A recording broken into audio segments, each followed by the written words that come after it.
Listen up, aspiring lawyers and attorneys. You're in the right place. Welcome to So You Want to Be a Lawyer with James Fox. All rise. The Supreme Court is now in session. The Honorable, well, maybe, Attorney James Fox is on the mic.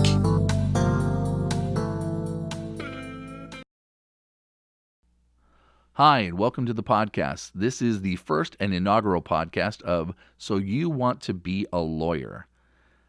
Why am I doing this podcast? Well, I've been a professor of political science and criminal justice at two California state universities, both at Fullerton and in Long Beach. And I have had countless students that have come to me and that have said, gee, Professor Fox, how do I become a lawyer? What do I do? What should I study? How did you become a lawyer? Why did you want to become a lawyer? And just the same exuberance that I had when I was in my undergraduate work is that I just thought, that just seems so unattainable. How do I get there? What steps do I take?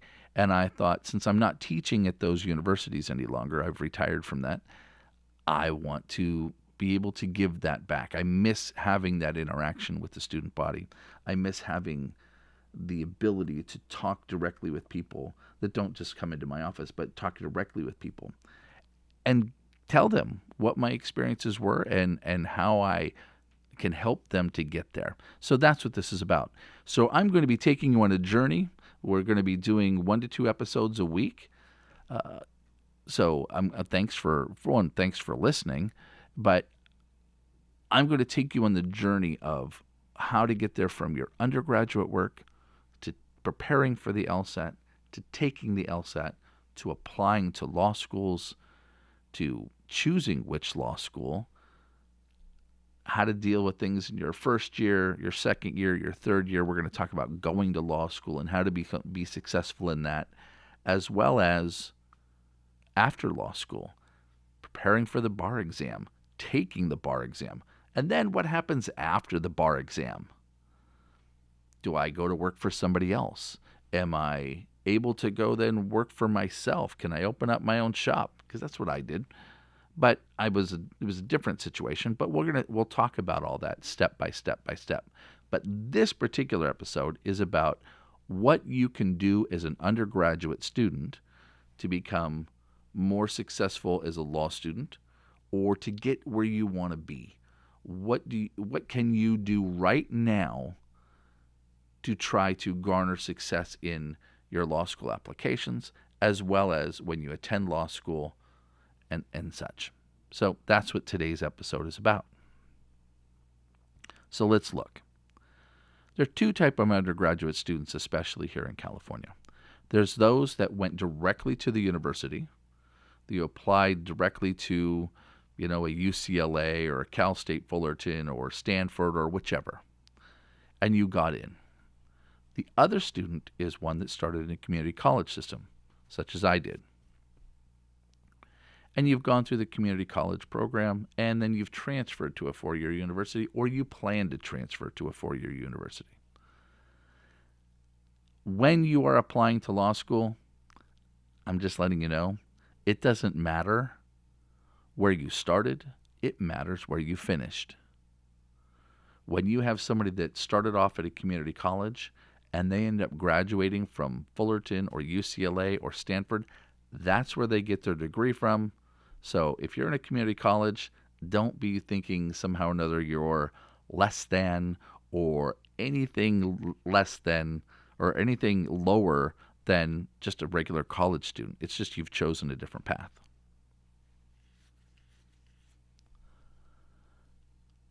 So what can you do now? If you're in your, first of all, let me tell you this. The one thing that you can do at every single stage of your academic career is do your best. Work your classes. Read. Write. Do your own reading. Do not fluff it off. Do not say, well, gee, I don't have to read that because he's going to go over it or she's going to go over it and lecture. Be prepared, because if you start doing that now in law school, it's going to help you.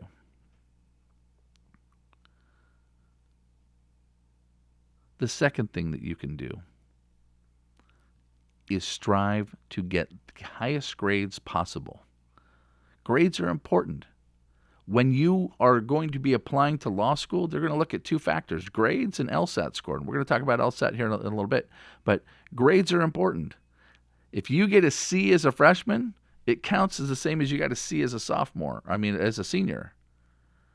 So, and that's true in most senses, but as far as your GPA is concerned, doesn't matter to them. You get a C as a freshman, counts on your GPA is the same as a C as a senior. You don't want those on your record. Now, if that's what you can do and you're doing your very best, so be it. I'm not going to denigrate anybody that's doing their best and gets those grades, right? They're passing grades.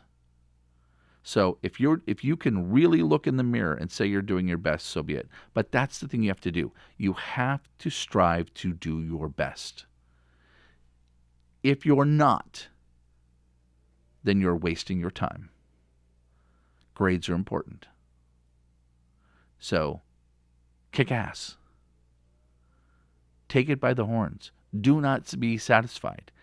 If you're getting grades that you don't think are commensurate with your abilities, then you need to be going to office hours and talking to professors. You need to be looking at different writing programs. If writing is your issue, they've got writing assistants. In every single university that I've been attached to, there's always been a writing center. So know that. So grades is a big one. A lot of people ask me, well, what major should I have? If I want to be a lawyer, if I want to get into law school, shouldn't I be a political science major? Shouldn't I be a philosophy major? Something. Isn't there a secret sauce? Well, the answer is no. There's not a secret sauce. There's no predetermined major. Some law schools have a pre-law program, or some undergraduate institutions have a pre-law program, which they say, hey, here's some classes that may be helpful. That might be true, but there's no set major.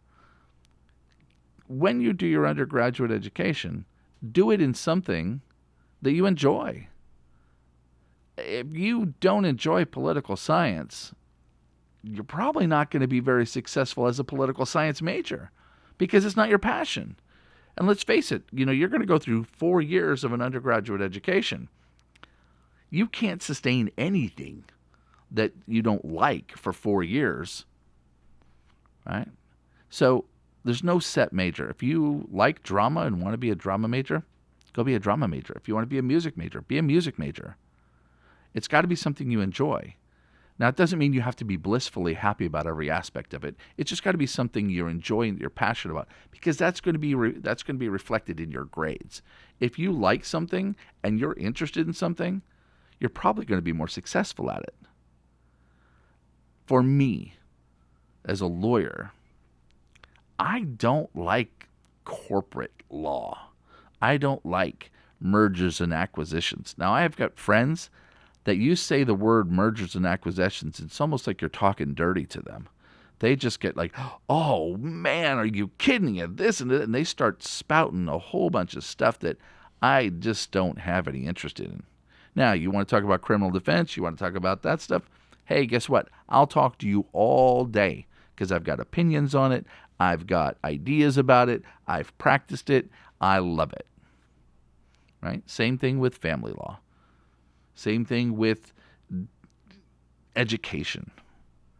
But other than that, I don't have an interest. I really don't have that big of an interest in it. I have an interest in how it may affect. And same with you. So when you are choosing a major, if you're a freshman, you're like, gosh, I don't know what to study. So be it. You don't have to be decided. Now, at some point in time, you're going to have to decide. Right? Towards the middle of your sophomore year, you're probably going to have a good idea of what you want to do or what major you want to have. That's the whole point of general education, is to, they tell you it's to make you a more well-rounded student. Well, yes and no. It is for that fact, but it's also for you to touch your toes in a bunch of different pools to find out which pool you want to swim in. For me, like I said, I went to MiraCosta College here in Oceanside. And I wanted to be a computer programmer. I had made my decision. I loved computers. I had been programming in a program called Pascal and wanted to learn C++ and all of this. That was my destiny. I knew it. It was in my heart. And then I went to the counselors. And I looked them straight in the face and said, I'm supposed to be a computer programmer. They said, fabulous. Great. And they handed me a pamphlet, and I saw the first page, and I said, what's this first page? Because it had all of these course listings, and none of them said computer science. It was all math. Well, Fox isn't that great at math. I'm not bad at it, but I don't have a passion for it. And when I saw that there were like 17 different math classes I had to take, and some of them I didn't even understand what the language of it was, global linear tangential algebraic formulation, I knew right then, nope, this is not the major for me. Even though I understand why math is important in computer programming, it's one of those things.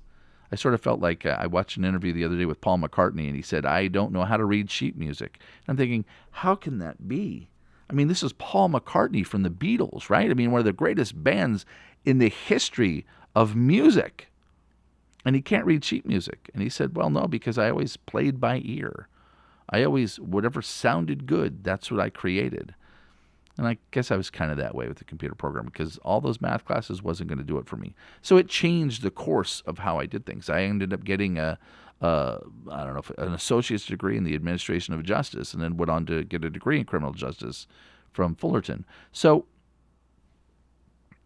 you're going to change.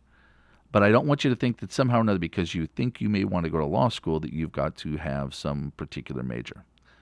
So that's the first thing. Don't worry about what your major is so much unless you enjoy it. The second thing is grades. Grades. If I haven't said it before, it's grades. You have to pay attention to your grades. I had a student one time tell me, Professor Fox, because I was kind of on them about their grades. I thought they weren't doing their best. I knew that they had the ability to do more. And they looked at me and they said, C's gets degrees. And my heart just sunk. I thought, did I really just hear you say that? That was somebody that was willing to settle for mediocrity. So in my quick-witted form, I said, yes, but A's gets praise. And that didn't sit with them very well. Somehow or another, I was denigrating them. And maybe I was, because I don't think they were doing their very best. They certainly weren't putting forth the effort. I mean, obviously they came to my office hours to talk to me, but I think it was more to complain about my grading than it was about their work, or to learn how they could improve their work. So pay attention to your grades. Pay attention early on, not only to the final grade, but monitor what you have. How does that professor grade? Do they grade by points? Is it a pass-fail? What happens? Know where you stand at every point throughout the semester, because you have to know that. Because if you're heading towards a C, you better right that ship. You better go to that professor and say, hey, I'm not doing as well as I thought I would be doing. How can I improve? Professors love that. Now, they don't want you at their office hours, every office hour setting, and taking up an hour during every office hours. But there were times that I would sit in my office for days and weeks on end during my office hours with nobody coming. And I was okay. But I had plenty of people that would come to me 2 weeks prior to the final and go, hey, I'm getting a B and I'm at an 85%. Is there extra credit? And I would say, no, there's not. Where have you been? If you wanted that A, where have you been? On that point, because grades are an important factor, when you have the opportunity to do extra credit in a class, do it. It's usually not that hard. If you've got the time, go ahead and do it. I don't care if you've got 100% in the class. Who knows? You might have a brain fart on a quarter of the final. And you might have bombed it. You might get a 70 on the final. But if you have done that extra credit, it's going to hedge your bet. Right? I always did the extra credit. Why not? It's free points. It's not like if you get it wrong, they're going to go, well, sorry, we're going to take points off of your score. It's only additive. So do the extra credit. Be in touch with your professors. Know where you're at in your classes. Do your level best, not only in your work, but also tracking your success in ensuring that you're going to be successful in that class. You know the thing where they said you've got all of this homework to do and it's overwhelming and what should you do? Well, they say just start on the first part. Do that. Get that finished. Then start on the second part. And eventually you'll work your way down. It's the same for your undergraduate grades, for your overall GPA. Concentrate on each class individually, and the other will take care of itself. The second part is something we're going to cover in the next episode, but it's called the LSAT, the Law School Admissions Test. Every single law school in the country that you apply to is going to get that score. It's important. Grades are important, but as equally as important is the LSAT score. Like I said, in episode 2, we're going to talk about prepping for the LSAT. We're going to talk about strategies for the LSAT. We're going to talk about all of that. How does it apply now? Well, it depends on when you're going to be applying to law school. Do you want to graduate from college and the very next fall be entering into law school? Are you one of those people that's going to take a gap year? That all depends on, when you take the LSAT depends on what your game plan is for attending law school. Because if you plan on going the very next fall, you graduate in May or June, and by August you're in law school, you need to start thinking about taking the LSAT in your towards the end of your sophomore year. You want to take it during your junior year. With that being said, if you're going to take a prep class for the LSAT, or if you're just going to prepare by yourself, understand it's going to be the same amount of work, if not more, than if you took another class in college. So maybe you want to take a class in the summer of your sophomore year to make sure that you've got time during your junior year to prep for the LSAT. Maybe you want to take, instead of 15 units the second semester of your sophomore year, you take 18 units. Why? Because it's an intensive examination. It takes studying. It takes practice. It takes effort. And I do mean true effort. I'm not trying to intimidate, but I will tell you that the LSAT for me was more difficult than the bar exam. And I'll talk to you about why in episode 2. But you need to start thinking about that during your sophomore year. If you've decided that law school is the way you want to go, and you want to transition straight from undergraduate into law school, you need to start planning for the LSAT. Same way as you would start planning your class schedule around, your final examination schedule. You would want to do that. Or if you're choosing classes, you might be choosing it around your work schedule, your family life, or whatever the case might be for you. But you want to plan. If you become a planner, it's going to help you. So prepare for the LSAT in scheduling, as well as, like I said, we're going to talk about how to prepare for the actual taking of the exam. Again, grades. So you've got your grades. You're going to keep those in check. You're going to be on top of them all the time. You've got your LSAT that you're preparing for. What else do you need? What else can you be doing in your undergraduate journey that's going to help you be a more attractive candidate for law schools as well as successful? Well, another part of preparing to apply for law school is a personal statement, which we're gonna talk about in episode 3 about applying to law school. But it's going to be letters of recommendation. How do you get those?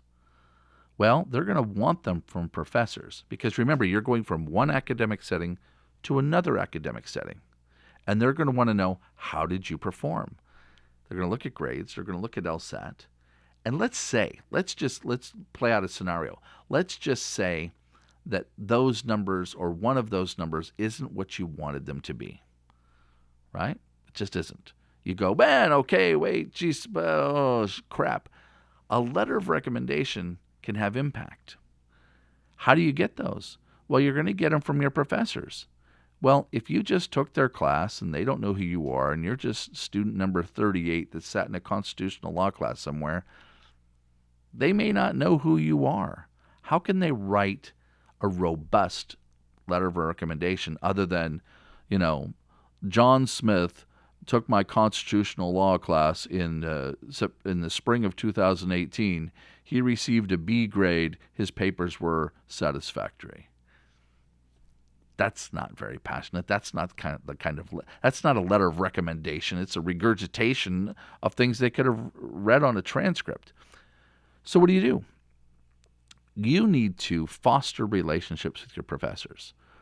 Understand, there are some professors that are approachable. Okay, there's some professors that aren't approachable. That happens. But approach them, especially ones you like.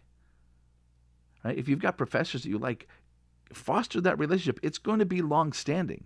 I still have relationships with the professors that taught me during my undergrad. In fact, 3 weeks ago, they sent me an email. One of them sent me an email and said, hey, my wife and I are going to be down in your area on this date. You want to have breakfast? Great. If I just sat in the back of his class, I wouldn't have gotten that. He wouldn't have ever thought of me. I wouldn't even been on his radar. But I was, because I took an interest in them. How did they get to where they are at? And what did that do for me?